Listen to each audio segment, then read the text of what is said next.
Vice President Kashim Shettima has decried the impact of malnutrition on Nigerian children, stating that it robs about 40% of children under 5 of their physical and cognitive potential. He said the federal government has introduced the Nutrition 774 initiative, a grassroots-focused framework aimed at addressing the nutrition crisis in underserved communities across the country. Shettima, represented by Senator Ibrahim Hadejia, Deputy Chief of Staff to the President, Office of the Vice President, made this known at the National Summit on Nutrition and Food Security, organized by the House of Representatives Committee on Nutrition and Food Security as part of the House Open Week activities. Yet we must admit that the occasion that brings us here today is not celebration.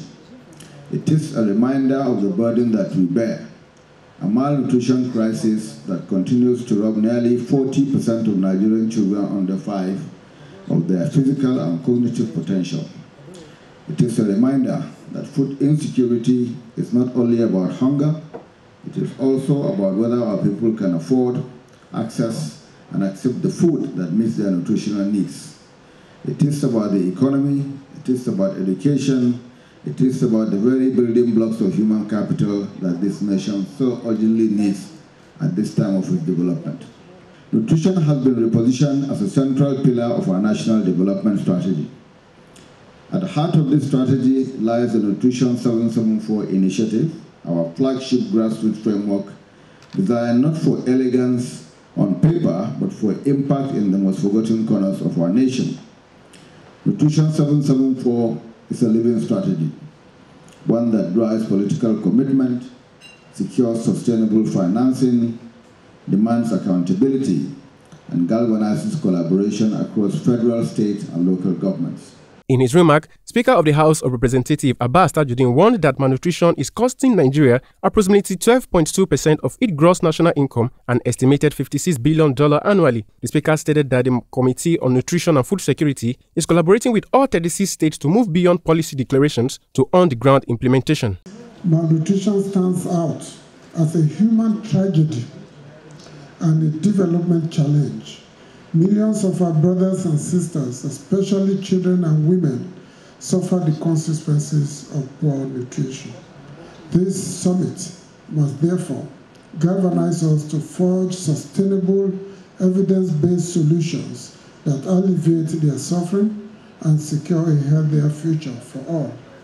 We have deliberately devoted this segment of the Open Week to the critical challenges of nutrition and food security. This focus reflects the House of Representatives' determination to work alongside the executive in confronting one of the most pressing threats to our collective well-being.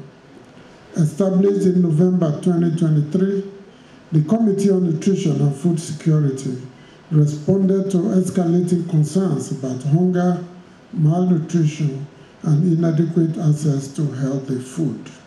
On his part, Chairman of the House Committee on Nutrition and Food Security, Chike Okafor, said malnutrition-related health issues such as stunting, low birth weight, and anemia carry significant economic consequences. Committee Chairman. Beyond the health effects of malnutrition and lack of food, which include stunting, low birth weight, anemia in children, adolescent girls, and women, there is considerable cost economically. The cost of inaction on these parameters on the Nigeria's economy is aggregated to about 12.2% of the country's gross national income. This is about $56 billion based on data from Nutrition International and the World Bank. Food insecurity has been aggravated by post-harvest loss estimated at about $2 billion by the Food and Agriculture Organization, FAO, yearly. This colossal loss alone is more than the nutrition budget of the Ministries of Agriculture, Health, Education, and Women Affairs put together. This continued loss is not only unacceptable, but unsustainable given the austere times in which we currently live. On the above premise, my committee is working with those in the 36 states House of Assembly of the Federation to do things differently. First of all, we are undertaking strategic capacity building sessions to have a better understanding of the root and dynamics of current nutrition and food security challenges in Nigeria. Baba Sunday, Eagles FM News.